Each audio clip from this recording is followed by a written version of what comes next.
मैं एक बार फिर से आपका स्ट्रक्चरल डायनामो में स्वागत करता हूं।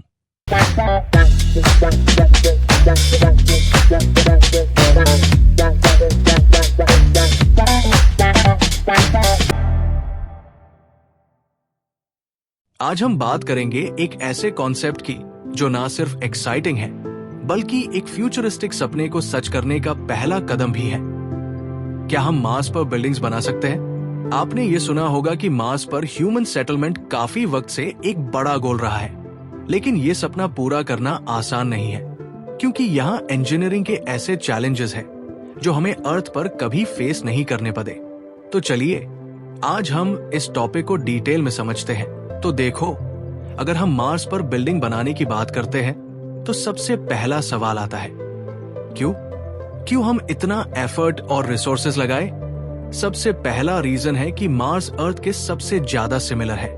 मतलब अगर हम किसी दूसरे प्लैनेट पर सर्वाइव करने की सोच रहे हैं तो मार्स ही एक लॉजिकल चॉइस है। यहाँ का जियोलॉजी, एटमॉस्फेयर और कंडीशंस हमें एक यूनिक मौका देते हैं साइंटिफिक डिस्कवरीज करने का।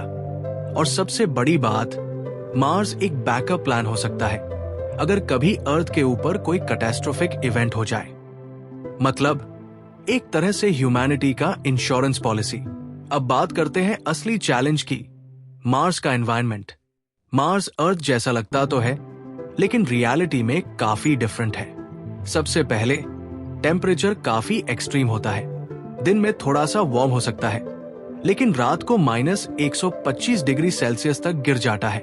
अब सोचिए, ऐसे टेम्परेचर में कोई बिल्डिंग कैसे सर्वाइव करेगी? दूसरा प्रॉब्लम है एटमॉस्फेयर का। मार्स का एटमॉस्फेयर मेनली कार्बन डाइऑक्साइड का बना है। मतलब वहां ऑक्सीजन बिल्कुल नहीं है, जो ह्यूमंस के लिए एसेंशियल है। तो यहाँ हमारी हर बिल्डिंग को एयर टाइट और प्रेशराइज्ड बनाना पड़ेगा। और फिर आता है लो ग्रेविटी का इशू। मार्स की ग्रेविटी सिर्फ अर्थ की 38% है। ये सुनने में अच्छा लगता है, लेकिन इसका इम्पैक्ट मटेरियल्स और कंस्ट्रक्शन मेथड्स पर डायरेक्टली होता है। और सबसे डेंजरस चीज है रेडिएशन। मार्स के पास मैग्नेटिक फील्ड नहीं है जो हमें कॉस्मिक रेज और सोलर रेडिएशन से प्रोटेक्ट कर सके। तो या तो हमें बिल्डिंग्स को शील्डेड बनाना पड़ेगा या फिर अंडरग्राउंड स्ट्रक्चर्स डिजाइन करने पड़ेंगे। और अगर ये सब कम था तो मार्स के डस्ट स्टॉर्म्स को भी हैंडल करना पड़ेगा, जो वीक्स तक चल सकते हैं और काफी डिस्ट्रक्टिव होते हैं। अब जब इतनी सारी प्रॉब्लम्स है तो सॉल्यूशंस भी इनोवेटिव होने चाहिए। एक आइडिया है इनफ्लेटेबल डोम्स का। इन डोम्स को अर्थ से लेकर जाया जा सकता है और मार्स पर इन्फ्लेट करके एक हैबिटेट के रूप में यूज किया जा सकता है। दूसरा सॉल्यूशन है 3D प्रिंटेड हैबिटेट्स। आपको पता है, नासा इस पे काफी काम कर रहा है। ये हैबिटेट्स मार्स के रेगोलिथ यानी वहां की मिट्टी का यूज करके बनाई जा सकती है, जो काफी एफिशिएंट होगा। मटेरियल्स की बात करें तो सल्फर कंक्रीट एक प्रॉमिसिंग ऑप्शन है जो बिना पानी के बनाया जा सकता है। और एनर्जी का क्या? सोलर पैनल्स एक ऑब्वियस चॉइस है, लेकिन डस्ट स्टॉर्म्स की वजह से उनका काम करना मुश्किल हो जाता है। इसलिए नासा जैसे एजेंसीज कॉम्पैक्ट न्यूक्लियर रिएक्टर्स जैसे किलो पावर सिस्टम्स पर काम कर रही है, जो कंसिस्टेंट एनर्जी दे सकते हैं। अब वाटर का क्या?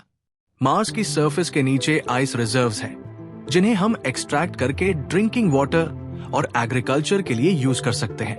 रोबोट्स का यूज कंस्ट्रक्शन और साइट प्रेपरेशन के लिए एक गेम चेंजर हो सकता है, क्योंकि वो ह्यूमन रिस्क को मिनिमाइज करते हैं। ये सब कॉन्सेप्ट्स सुनने में अमेजिंग लगते हैं, लेकिन हमें पहले इन्हें टेस्ट करना होगा। नासा और काफी सारी प्राइवेट कंपनीज आज मार्स लाइक एनवायरनमेंट्स में टेस्टिंग कर रही है, जैसे एटकामा डेजर्ट, एंटार्क्टिका और हवाई के वोल्केनिक टेरेन्स। ये लोकेशंस मार्स के कंडीशंस को काफी क्लोजली रेप्लिकेट करते हैं। इस टेस्टिंग से हमें पता चलेगा कि हमारी डिजाइन्स कितनी प्रैक्टिकल और इफेक्टिव है। देखो, मार्स पर बिल्डिंग का फ्यूचर सिर्फ एक कंट्री या एक कंपनी का काम नहीं होगा। इसमें इंटरनेशनल कोलैबोरेशन की जरूरत है। स्पेस एक्स जैसे प्राइवेट कंपनीज, नासा जैसे एजेंसीज और गवर्नमेंट्स को मिलकर काम करना होगा। फ्यूचर में एआई और रोबोटिक्स जैसे टेक्नोलॉजीज इसे और फीजिबल बना सकती है।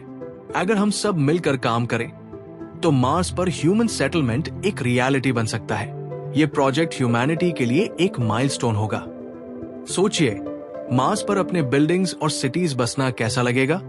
लेकिन ये सब करने के लिए हमें इंजीनियरिंग के हर एस्पेक्ट पर काम करना होगा, from materials to design to technology. तो आपका क्या ख्याल है इस फ्यूचर के बारे में? आप कमेंट्स में अपने विचार जरूर शेयर करें। और अगर आपको ये वीडियो इंटरेस्टिंग लगा तो स्ट्रक्चरल डायनोड को सब्सक्राइब करना ना भूलें।